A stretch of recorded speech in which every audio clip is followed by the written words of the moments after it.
오늘까지 있었던 초대교회는 구성원이 누구냐? 유대인들만 구성이 되었고 지역은 예루살렘에 한정이 되어 있었어요. 오늘 스데반의 이 핍박과 순교를 통해서 헬라파 유대인들이 전 세계에 흩어지고 그 헬라어를 가지고 히라보를 가지고 전도하고 선교하는 데 큰 역할을 감당했고, 오늘 스데반의 죽음은, 오늘 순교의 이 현장에는 누가 있었느냐? 그 사도 바울이 되기 전에 사울이 있었고요. 그래서 사울이 회심하는데 결정적인 좋은 영향력을 끼친 것을 볼 수가 있습니다. 사실 여러분, 스데반이 그렇게 순교를 했기에 그 사울이 변화받고 또 하나님의 은혜를 힘입어서 그는 세계 선교에 앞장섰잖아요. 그래서 하나님 앞에 죽는 이 죽음 순교는 그렇게 깊은 의미가 있고 하나님 앞에서 존귀한 줄로 믿습니다. 특별히 사도행전 6장에서 12장까지 보면은 전체의 서막을 보면 세계 선교의 전주국이다. 왜 그러냐면 오늘 본문에 나오는 순교자 스데반이 나오고 사마리아의 지역에 복음을 전했던 빌립이 등장하고 있고 또 바리새파 중에 바리새파인 누구예요? 바울이 등장하고 있어요. 그리고 백부장 고넬료가 또 이방 선교에 있어서 아주 중추적인 역할을 감당하는 그런 모습을 우리가 볼 수가 있습니다. 자, 스데반의 이름은 무엇일까요? 이름의 뜻은 무엇일까? 면류관이라는 뜻입니다. 사랑하는 여러분, 스데반은 기독교 역사의 첫 순교자인데 그는 얼마나 영적으로 충만한지 5가지를 성경은 소개하고 있어요. 성령과 지혜가 충만했다, 믿음이 충만했다, 은혜와 권능이 충만했다. 사실 이것이 가장 부러워요. 그리고 닮고 싶어요. 이 5가지가 우리 가운데 있다면 얼마나 좋을까요? 성령이 충만해요, 은혜가 충만해요, 믿음이 충만해요, 여러분 권능이 충만해요. 다 이런 것을 가지고 그는 이제 예수님의 사랑으로 다 내공이 딱 차 있는 상태에서 장렬하게 하나님 앞에 순교하는 그런 모습을 봅니다. 우리 8절을 한번 같이 보시겠습니다. 시작. 스데반이 큰 기사와 표적을 민간에 행하니 그랬습니다. 은혜와 권능이 충만한 상태에서 기도하기만 하면 기사와 표적이 민간에게 행하여졌다. 소문이 났겠지요. 병자가 났대, 귀신이 떠나갔대, 죽을 자가 살아났대. 사도들과 똑같이 기사와 표적이 일어나는 거예요. 사도행전의 6장, 7장이 바로 스데반의 사역을 얘기하고 있는데 2장을 할애될 만큼 사도행전이 얼마나 깁니까? 설교 내용은 이제 다음 주부터 볼 테인데 그만큼 성경이 스데반을 깊게 소개를 하고 있어요. 이렇게 스데반에게 중점을 두는 것은 이유가 뭘까요? 스데반이 성공이 아니라 스데반의 신앙 때문에 그를 주목하고 있는 모습을 보게 됩니다. 그래서 캠벨 모건은 뭐라 그러냐면 스데반을 가리켜서 다정함과 힘이 한 인격 안에 통합되어 있었던 사람이다. 참으로 온유하고 그리고 하나님의 권능으로 그의 인격 안에 참 하는 그 영적으로 내공 상태가 충만한 상태. 그리고 워렌 위어스비가 뭐라 그랬냐면 온유함은 약함이 아니라 통제된 힘이다 그랬습니다.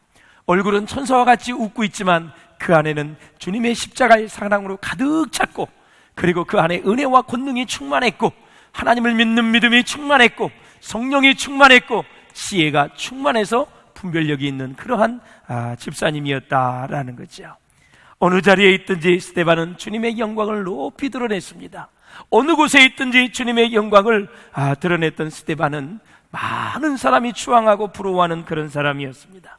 특별히 사도행전을 보면 성령 충만하여 변화된 사람들, 새로워진 사람들, 그리고 물과 성령으로 거듭나서 하나님의 역사를 이룬 사람들로 가득 차 있습니다. 특별히 사도행전은 성령의 역사이기도 하지만 성령 받은 사람들의 이야기가 수록이 되어 있어요. 그러려면 우리가 사도행전에 나오는 복음의 역사에 참여하려면 성령 충만해야 될 줄로 믿습니다. 하나님의 영으로 충만해야 될 줄로 믿습니다. 여러분, 사람은 변해야 돼요. 평생에 저는 늘 기도하는 제목이 하나님, 우리 바울교회 성도님들 물과 성령으로 거듭나게 하시고 변화되게 도와주셔서 하나님 나라의 신실한 일꾼이 되게 하여 주시옵소서. 그래서 어린아이부터 우리 학생 청년들, 우리 장년들이 변화되게 하여 주시옵소서. 할렐루야. 주님의 신실한 일꾼이 되게 해달라고 기도하고 있습니다. 반드시 이루어질 줄로 믿습니다. 사람이 변화되면, 성령으로 거듭나면 가정이 변화됩니다. 새로워집니다. 교회가 새로워집니다. 이 전주사회 전라북도가 새로워질 줄로 믿습니다. 대한민국이 하나님의 말씀으로 새로워지게 될 줄로 믿습니다. 여러분이 섬기는 직장 일터가 다시 한번 하나님의 은혜 가운데 주의 은혜로 새로워질 줄로 믿습니다. 사랑하는 여러분, 우리가 모든 사도행전의 모든 일정을 볼 때, 사역을 볼 때 수많은 마귀 사단이 유혹을 하고 많이 방해를 해도 하나님의 진리의 말씀이 선포되고 하나님의 능력이 선포될 때, 성령이 역사할 때 모든 것을 극복하고 하나님의 나라는 든든하게 세워져 갔다라는 사실이에요. 그 7 집사 중에 한 사람이 스데반이었다라는 것입니다. 이 스데반이 힘있게 복음을 전하다 이때 무슨 일이 일어났는지 한번 구절을 같이 보겠습니다. 시작. 이른바 자유민들, 즉 구레네인, 알렉산드리아인, 길리기아와 아시아에서 온 사람들의 회당에서 어떤 자들이 일어나 스데반과 더불어 논쟁할세 그랬습니다. 지금 스데반과 논쟁하는 부류가 있었습니다. 그들이 바로 자유민이다. 자유민. 자, 사람은 궁지에 몰리게 되면 자기의 본심이 드러나게 되어 있어요. 이 토론을 하다가, 논쟁을 하다가 계속 밀리니까 이제 드디어 본심이 일어나게 되는데, 이 자유민이 누구냐? 이 자유민, 주전 53년에 로마의 폼페이우스가 유대를 정복하지요. 그래서 유대 사람을 다 어디로 끌고 가냐면 로마로 끌고 가서 노예로 만듭니다. 노예로 만들었는데 이 유대인 노예들이 열심히 일을 하고 생업에 종사하면서 세금도 내고 이렇게 부가 증가하면서 그들은 노예에서 자유민이 됐습니다. 그 자유민의 후손들과 지금 스데반이 논쟁을 하고 있는 거예요. 논쟁을 하고 있어요. 자, 이 논쟁을 하다가 난처하고 궁색한 처지에 몰리자 그들이 돌변합니다. 사람들을 매수를 해요. 그래가지고 스데반이 신성모독을 했다.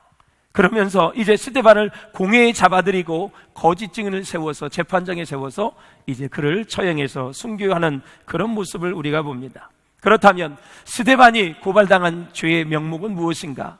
바로 성전을 헐고 율법을 고치겠다는 것, 그리고 예수가 메시아라는 이 사실을 전하니까 화가 나서 미치는 겁니다. 그래서 그를 죽이려고 한 것이죠. 예수님은 뭐라 그러냐면 내가 성전이다 그랬습니다. 이 성전을 헐라 내가 3일 만에 일으키겠다. 아니, 이 건물을 어떻게 3일 만에 지을 수 있겠습니까? 그러니까 이 모든 이 헬라파 유대인들이 이해를 못하는 거예요. 예수님은 자기 자신의 육체를 가리켜서 말씀하신 거예요.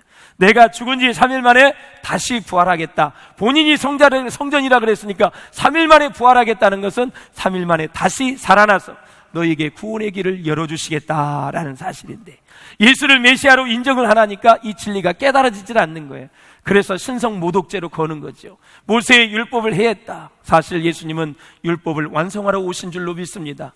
율법을 하나도 폐하지 않았어요. 십자가의 사랑으로 율법을 다 완성한 줄로 믿습니다. 여러분, 당시에 로마 사회는 세 부류가 있었어요. 귀족이 있었어요. 그리고 자유민이 있었어요. 그리고 노예가 있었어요. 예, 노예. 그래서 노예들이 열심히 일을 해서 자유민이 됐는데, 그 당시에 유대인들 중에서 자유민 자격을 가지고 있는 구레네 사람, 구레네 시몬 아시죠? 바로 아프리카에서 왔다는 거고, 그 다음에 알렉산드리아, 길리기아, 아시아 등지에서 살다가 예루살렘에 돌아온 사람이 누구냐면 바로 디아스포라, 헬라파 유대인들이었었어요. 그러니까 이 스데반도 여러분 유대가 고향이 아니거든요. 자기도 역시 로마와 그리스의 문화 학습을 다 공부를 했기 때문에 동질감이 있는 거예요. 나도 헬라파 유대인들을 만나면 내 얘기를 잘 들어주겠지, 내가 말하는 진리를 잘 알아듣겠지 하고 히브리파 유대인을 따라간 것이 아니라, 먼저 찾아간 것이 아니라 헬라파 유대인을 먼저 찾아갔거든요. 근데 말씀을 전했는데 받아들이기는커녕 이거는 보통 난리가 아닌 거죠. 여러분, 진리는 완전히 하나님께 속해 있느냐 마귀에 속해 있느냐 둘 중에 하나입니다. 회색지대가 없어요. 예수님도 그랬잖아요. 내가 이 땅에 평화하러 온 줄을 아느냐, 검을 가져와서 다 분쟁하려 함이니라. 한 가족에도 딱 말씀이 들어가면 예수 믿는 사람과 안 믿는 사람이 딱 갈라지는 거죠. 분쟁이 일어난다 이거죠. 사랑하는 여러분, 이렇게 예수님께서 정말 복음이 전해지는 곳마다 다 믿는 사람은 하나님의 자녀가 되지만 또 안 믿는 사람은 또 믿는 사람을 대적하게 되고, 이러한 일들이 일어난다라는 거죠. 바로 헬라파 유대인들이 그런 상황이었습니다. 그래서 이 헬라파 유대인들은 히브리파 회당에 가지를 않았어요. 그래서 돈 있는 자들이 다 모여서 자기들이 회당을 짓고 거기에서 모여서 하나님의 말씀을 배웠어요. 그래서 지금 스데반이 헬라파 유대인들과 지금 논쟁을 하고 있는 거예요. 그 배경을 잘 이해하시면 더 은혜가 될 줄로 믿습니다.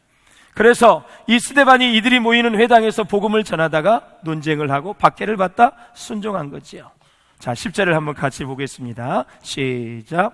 스데반이 지혜와 성령으로 말함을 그들이 능히 당하지 못하여.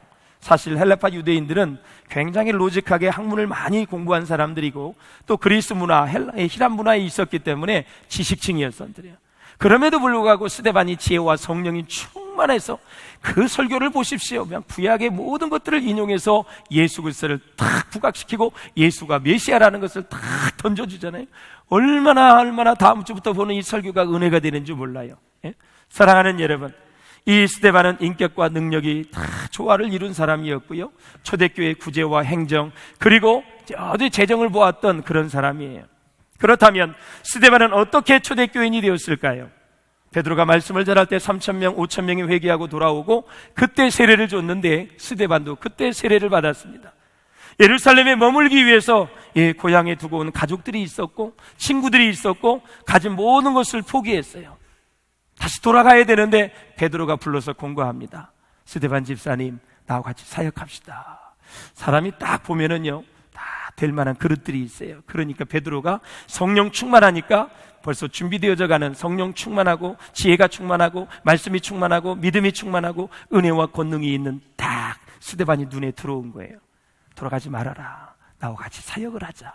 권면을 하니까 여러분 스데반이 그것을 허락을 해요. 받아들이게 됩니다. 그래서 초대교회 사회에 인볼브하게 되죠. 그때부터 이제 본격적인 훈련이 들어가는 이 스데반의 모습을 볼 수가 있어요.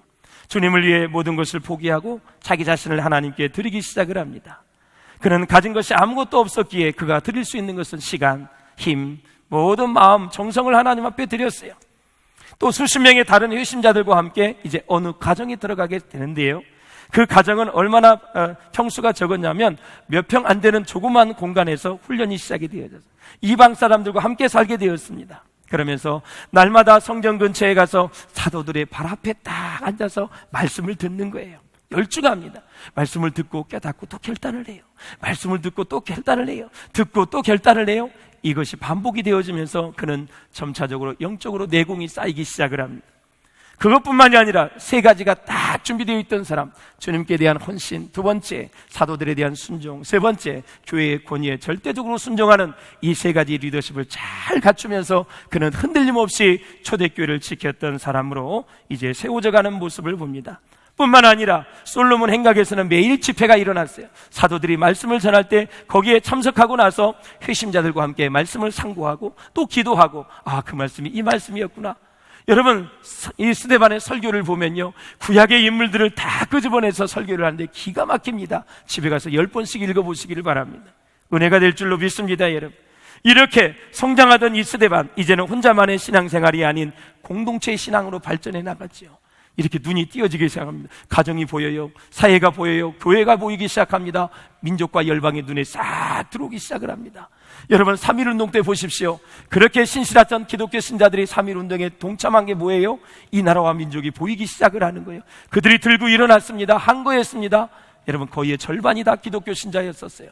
그런 것처럼 이제 이스라엘 민족이 들어오게 되었고 헬라파 유대인, 하나님의 이방인들도 사랑한다는 것이 깨달아지면서 스데반은 점차 저 아름다운 리더로 세워져가는 모습을 봅니다. 그러나 스데반도 역시 사람입니다. 많은 실수를 했습니다. 그리고 한때 신앙생활하면서 큰 실망을 겪기도 했습니다. 뭐 때문에 그랬을까요? 공동체 생활하면서 이해하기 어려운 생활의 고충이 찾아왔어요. 생활고 가난이 찾아왔어요. 뭐 가진 게 있어야지요. 그럼에도 불구하고 그는 하나님 안에서 이해하고 용서하는 것을 배웠고, 그리고 관용과 사랑을 실천하면서 그는 공동체 생활에서 그의 인격이 다듬어지고 그리고 신앙이 깊어지는, 그래서 그의 은사가 점점 하나님의 은혜 가운데 착실히 잘 다져지는 그런 모습을 봅니다. 자, 한번 읽어보실까요? 뭐라고 얘기하는지 시작. 그가 오랜 공동체 생활에서 확실히 깨달은 것은 그리스도의 사랑만이,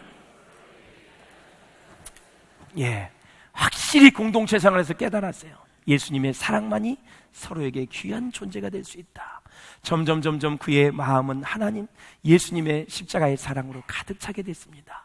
나 때문에 죽으셨구나, 나 때문에 부활하셨구나, 나 때문에 그렇게 고난을 당하셨구나, 그분이 다시 오실 주님이시구나, 이분을 위해서 사는 게 이렇게 의미가 있고 가치가 있구나 깨닫게 되는 거죠.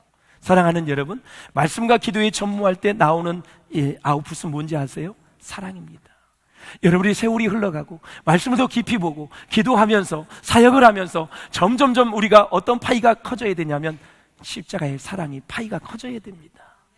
많은 사역을 하고 오랜 세월이 지났는데 다 남는 것은 완전히 말라 비틀어진 무말랭이처럼 우리의 사랑이 메말라가지고 건조한 사람이 되면 안 돼요. 세월이 가면 갈수록, 훈련을 받으면 받을수록, 연조가 깊어질수록 우리에게 아웃풋이 뭐냐? 여러분, 사랑이 돼야 돼요. 이렇게 인격과 실력과 사랑이 가득 찬 상태에서 오늘 핍박을 받고 결국 하늘과 땅이 연결되는 가운데 그는 장렬하게 순교하는 그런 모습을 우리가 보게 됩니다. 사랑하는 여러분, 그렇습니다. 이 스데반은 정말 교회에서 큰 일을 맡지는 못했습니다. 많은 사람 앞에서 설교도 하고 싶었을 거예요. 그리고 많은 단체와 모임에서 리더십을 갖고 싶었을 거예요. 그럼에도 불구하고 그에게 기회가 오지 않았습니다. 그럼에도 불구하고 그는 8년 동안 정말 그런 세월을 보내면서 진정한 섬김이 무엇인지를 잘 배웠습니다. 이러한 이 초대교회의 모습을 보면서 오늘날의 현대교회들에게 주는 교훈이 있다고 저는 생각을 해요. 많은 사역자들, 우리 청년들 그렇잖아요. 사역이 많을 수가 있어요. 혹시나 여러분 사역의 짐이 무거울 때요, 여러분 잘 보시면서 사역을 내려놓으셔서 여러분 예배에 집중하시고요, 그래서 기름 부음을 경험하시고요, 예배의 감격을 체험하셔야 돼요. 그리고 말씀을 통해서, 큐티를 통해서, 바이블 스타디를 통해서 여러분의 성경 말씀을 읽으면서 은혜를 받아야 돼요. 기도의 자리에 나오셔서 성령의 기름 부으심을 받아야 돼요. 그래야 우리의 사역은 힘이 있고 열매가 있고 즐거움 가운데 교회를 섬기게 될 줄로 믿습니다. 그러므로 사랑하는 여러분, 이 스데반은 점차 주님 앞에서 평범하게 훈련을 받으면서 하나님의 권능을 서서히 부어주기 시작을 합니다. 그래서 많은 괴로운 일들도 경험합니다만 8년 동안 자신의 은사를 깊이 다지면서 드디어 하나님이 쓰실 때가 가까워지는 그런 모습을 우리가 볼 수가 있어요. 여러분, 이 무거운 짐은 반드시 벗어나야 됩니다. 하나님은 사역을 많이 하면서 지치는 걸 원하지 않으셔요. 기쁘고 즐겁게 막 행복하게 신앙생활하고 사역하기를 원하세요. 여러분, 주님의 마음을 잘 읽으실 수 있기를 주님의 이름으로 축원합니다. 우리 주님은 수많은 시험과 연단을 통해서 지금 많은 사역자를 준비하고 계세요. 여러분들이 지금 계속 준비되고 있는 거예요. 내 인생의 시련, 아픔, 고통이 올 때마다 지금 하나님이 나를 준비하는구나, 이렇게 생각하면 틀림이 없어요. 100%예요. 그렇게 준비하면 하나님께서 얼마나 많은 은혜를 주시는지 몰라요. 그러므로 사랑하는 여러분, 스데반처럼 사람들에게 인정을 받기보다는 먼저 하나님으로부터 인정받기를 갈구했던 것처럼 우리도 그런 사람들이 될 수 있기를 주의 이름으로 축원합니다. 그러므로 사랑하는 여러분, 정말 스데반은 오해를 받고 공격을 받고 박해를 받는데 스데반의 표정을 보십시오. 우리 한번 15절 보실까요? 시작. 공회 중에 많은 사람들이 주목하여 보니 그 얼굴이 천사의 얼굴과 같더라 그랬습니다. 우리 옆 사람을 보고 한번 축복해 주세요. 당신을 보니 천사를 본 것 같습니다. 한번 축복해 주세요. 예. 천사의 얼굴 같지요? 천사의 얼굴이 못된 이유를 잘 물어보면 하나님이 가르쳐 주세요. 스데반은 그의 삶과 말과 모습 다 성품이 예수님을 닮은 사람이었어요. 그래서 제가 닮고 싶은 사람 스데반, 왜? 예수를 닮았기 때문에 그래요. 그렇다면 사랑하는 여러분, 우리는 고난 없이 주님을 따를 수가 없어요. 왜냐하면 까닭 없이 하나님을 대적하는 악한 세대에 살고 있기 때문에 그래요. 믿지 않는 사람들은요, 예수님 싫어해요. 예수 믿는 사람 싫어해요. 왜 그럴까? 예수의 영이 없어요. 그러니까 싫은 거예요. 예수님이 제자들에게 그랬어요. 너희가 복음을 전할 때 너희를 미워하거든 당황하지 말라 그랬어요. 너희를 미워하는 것이 아니라 너희 안에 있는 나 예수를 미워하기 때문에 그런다 그랬어요. 그러니까 당황하지 말고 언제든지 우리는 떳떳하게 내가 하나님의 자녀라는 것을 드러낼 수 있기를 주의 이름으로 축원합니다. 바울은 그랬어요. 이 땅에서 주님 때문에 당하는 고난을 그리스도의 남은 고난이라고 얘기했어요. 골로새서 한번 보세요. 시작. 나는 이제 너희를 위하여 받는 괴로움을 기뻐하고 그리스도의 남은 고난을 그의 몸된 교회를 위하여 내 육체에 채우노라 그랬습니다. 주님의 교회는 예수님께서 하시던 일을 계속해서 감당해야 하는데 거기는 무엇이 포함되어 있다고요? 고난과 환난이 다 포함되어 있어요. 그것을 이기시고 우리는 극복을 해야 돼요. 사실 주님의 고난에 참여하는 것은 큰 영광이거든요. 왜 그러냐면 하늘의 상급이 우리를 기다리고 있기 때문에 그래요. 그래서 고난과 환난이 주님 때문에 왔다면 우리는 감사하는 마음으로 여러분 고난을 잘 즐거이 감당하시기를 주님의 이름으로 축원을 드립니다. 자, 스데반은요 8년 동안 훈련을 받고 설교 한번 하고 죽습니다. 세례 요한은 여러분 헤롯에게 진리의 말씀을 전했다가 젊은 나이에 목배임을 당하고 순교하게 됩니다. 그러면 우리 인간적으로 보면 얼마나 허무해요. 그런데 세례 요한을 뭐라 그랬어요? 여자가 낳은 자 중에 가장 큰 자라 그랬어요. 여러분, 스데반은 그렇게 8년 동안 훈련받고요 단 설교 한번 하고 순교를 했어요. 사랑하는 여러분, 어떠한 것이라도 그리스도의 사랑에서 우리를 끊을 수가 없어요. 말씀 보실까요? 시작. 누가 우리를 그리스도의 사랑에서 끊으리요? 환난이나 공고나 박해나 기근이나 적신이나 위험이나 칼이라 그랬어요. 말씀대로 살고 진리 안에 거해도 환난과 고난이 올 수 있어요. 박해가 올 수 있어요. 어려움이 올 수 있어요. 그런 것이 온다 해도 이런 것들이 우리를 그리스도의 사랑에서 절대 끊을 수 없다라는 사실이죠. 그 사람이 행복한 사람이죠. 사랑하는 여러분, 스데반은 어떻게 해서 그렇게 천사의 얼굴과 같았을까? 자기 몸은 이 세상에 있지만 그의 영은 하나님과 함께 있었어요. 그리고 그가 죽는 순간에 땅과 하늘이 연결이 되었어요. 보좌 우편에 예수님이 딱 서서 자기를 바라보는 것을 보았어요. 성령님께서 스데반을 지배했기에 천사의 얼굴이 됐고, 스데반은 이웃을 사랑하고 자기를 죽이는 자를 용서했기에 천사의 얼굴이 될 수밖에 없었어요. 말씀을 마치겠습니다. 사랑하는 여러분, 우리 인생에는 내가 짊어져야 할 십자가가 많이 있습니다. 때로는 극심한 가난이 나를 괴롭힐 수도 있고, 원치 않는 질병이 나를 힘들게 할 수 있어요. 달갑지 않는 가족의 부채로 인해 우리는 모든 재정적으로 어려움을 당해서 힘들 수가 있고, 때로는 장애아가 우리 가정에 있을 때 평생 힘들 수가 있어요. 때로는 교회에서 과도한 사역의 짐 때문에, 때로는 억울하게 오해를 당할 때 심적인 고통을 당하며, 이런저런 이유에서 우리는 이 모든 것에 어려움을 당할 수 있거든요. 그럴 때마다 사랑하는 성도 여러분, 하나님을 원망하지 마시고 그저 하나님께서 내게 허락하신 것으로 믿고 뚜벅뚜벅 한 걸음 한 걸음 믿음의 순례자의 길을 잘 걸어갈 수 있기를 주의 이름으로 축원합니다. 그렇게 할 때 우리 주님께서 그 아름다운 수고를 기억해 주실 것이고, 눈물겨운 헌신을 주님께서 받아주실 줄로 믿습니다. 피와 땀을 흘리며 하나님 나라를 위해서 고난과 환난의 그 세월 속에서 반드시 스데반의 이름처럼 우리의 인생을 면류관으로 바꾸어 주실 줄로 믿습니다. 여전히 내 안에 어려움이 있다 할지라도, 정말 그 모든 것을 피하고 싶다 할지라도, 사랑하는 여러분, 스데반처럼 정말 말씀과 지혜와 믿음과 은혜와 권능이 충만하여 그것들을 통하여 다시 한번 우리가 훈련받고 하나님 나라의 존귀한 일꾼들이 다 되실 수 있기를 바라고, 될 수 있으면 우리 모두 주님 앞에 순교할 수 있기를 주의 이름으로 축원합니다. 그래서 저 천국에 가서 주님과 함께 영생복락을 누리는 그 환상과 비전을 가지고, 그 위로와 소망을 가지고 오늘도 우리의 고난을, 우리의 환난을, 우리의 역경을 잘 이겨내시기를 바라고, 한 주간도 승리하실 때 특별히 추석 명절에 원수마귀 사단의 세력이 틈타지 못하고 즐거운 추석, 행복한 추석, 하나님의 진리가 함께하는 그러한 명절 되시기를 주의 이름으로 축원합니다.